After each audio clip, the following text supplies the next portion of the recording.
আসসালামু আলাইকুম। আপনারা সবাই কেমন আছেন? আশা করছি সবাই ভালো আছেন, যে যেখানে আছেন সুস্থ আছেন। আমরাও আলহামদুলিল্লাহ ভালো আছি। আপনারা কে কেমন আছেন, কোথা থেকে আমার ভিডিওটা দেখতেছেন অবশ্যই কমেন্ট করে জানাবেন। আজকে ভিডিওটা শুরু করলাম সন্ধ্যা থেকে। এখানে আয়ান এই যে সাইকেল চালানোর জন্য অনেক বাহানা করতেছিল, সাইকেল চালাবে বা বাহিরে যাবে। পরে বাহিরে তো যাওয়া হয় নাই, বাসায় একটু চালাচ্ছে। আসলে বাসাও তো স্পেস নাই চালানোর মতো, তারপরেও কটুকু চালাচ্ছে।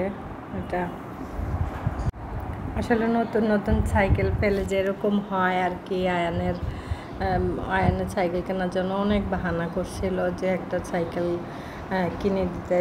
নিচে গেলে অনেক বাচ্চাদের সাইকেল দেখলে ও চালাইতে চাইতো, ধরতে চাইতো, কিন্তু আমার নিজের কাছে খারাপ লাগতো। যদি ওকে একটা সাইকেল কিনে দিতে পারতাম তাহলে তো ও নিজের সাইকেল নিজে চালাইতে পারতো। পরে ওর নানা ভাইয়া টাকা পাঠাইছে এই যে সাইকেলটা কেনার জন্য, বলতেছে ভাইয়াকে একটা সাইকেল কিনে দিও।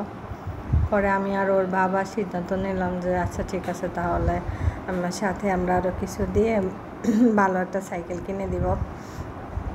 যেই কথা সেই কাজ, যে আমরা সকালে সব কিছু কাজটা সেরে সব কিছু কমপ্লিট করে পরে বিকালে আমরা গেলাম পুরান ঢাকায়। ওখানে যাই পরে ওখান থেকে সাইকেলটা নিয়ে আসলাম। নিয়ে আইসা আয়ান তো পুরা পথ সাইকেল চালাবে এরকম, এটাতে আমরা গাড়ির ভিতর দিয়ে নিয়ে আসছি আর কি। ছোটো তো, এটা আলাদা করে নিয়ে আসা লাগে নাই। ওরা বলছিল যে তাহলে পার্সেল করে দিই, তখন না লাগবে না, আমরাই নিয়ে যেতে পারবো। পরে আমরাই নিয়ে আসছি সাইকেলটা। নিয়ে আসা পরে ওর বাবা আবার একটু ঠিকঠাক করে দিয়েছে। পরে সেই থেকে ফার্স্টে একটু ভয় পাইছিল যে চালাইতে চায় নাই, উঠতে একটু পরে দেখি মাশাআল্লাহ অনেক সুন্দর করে চালাইতে পারে। যে দেখেন ওর কারো মোটরসাইকেল দেখলে ও উপর থেকে না নিচে তাকায় থাকতো। আমাদের বাসার নিচে যখন গ্যারেজে অনেকে মোটরসাইকেল করতো না, দেখেন পা কীভাবে ধুলাইতেছে। মোটরসাইকেল যেভাবে স্টার্ট দেয় না, এভাবে ও স্টার্ট দিয়ে তারপর দেখেন সাইকেল চালাবে।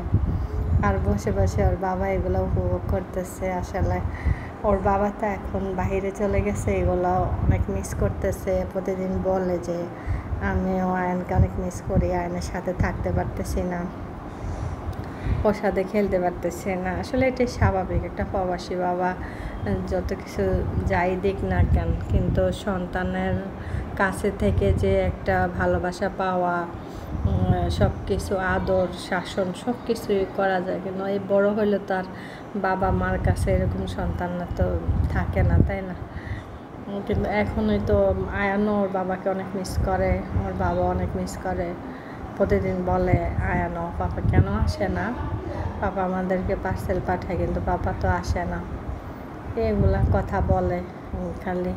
আবার এই যে দেখেন সাইকেলটা রেখে এখন ওর বাবার সাথে একটু কথা বলতেছে, নিচে কোনো বাহানা করতেছে এখানে যে কি যখনই কিছু লাগবে কিনে দিতে হবে তখনই বাবার কাছে যায়, এভাবে সুন্দর করে বসে কথা বলবে। যে তখন ওর বাবা বুঝতে পারে যে মনে হয় কিছু লাগবে। যে দেখেন হয়তো রাজি হয়েছে, এই জন্য আদর করে দিচ্ছে। আল্লাহ, দেখেন ছোটরা আসলে এরকম বাবার মার আদরে। তারপরে আমার এই একটাই ছেলে, 3 মেয়ে, মেয়েরা তো বড় হয়ে গেছে, এখন এই ছেলেই ছোট। সবাই দোয়া করবেন, মাশাআল্লাহ বলতে ভুলবেন না আমার ছেলেকে দেখে। অবশ্যই একটা লাইক দিয়ে যাবেন যদি আমার ছেলেকে সবাই ভালোবাসেন। আপনাদের অনুপ্রেরণা পেলে তাহলে আরও নতুন নতুন ভিডিও দিতে চেষ্টা করব, উৎসাহিত হব।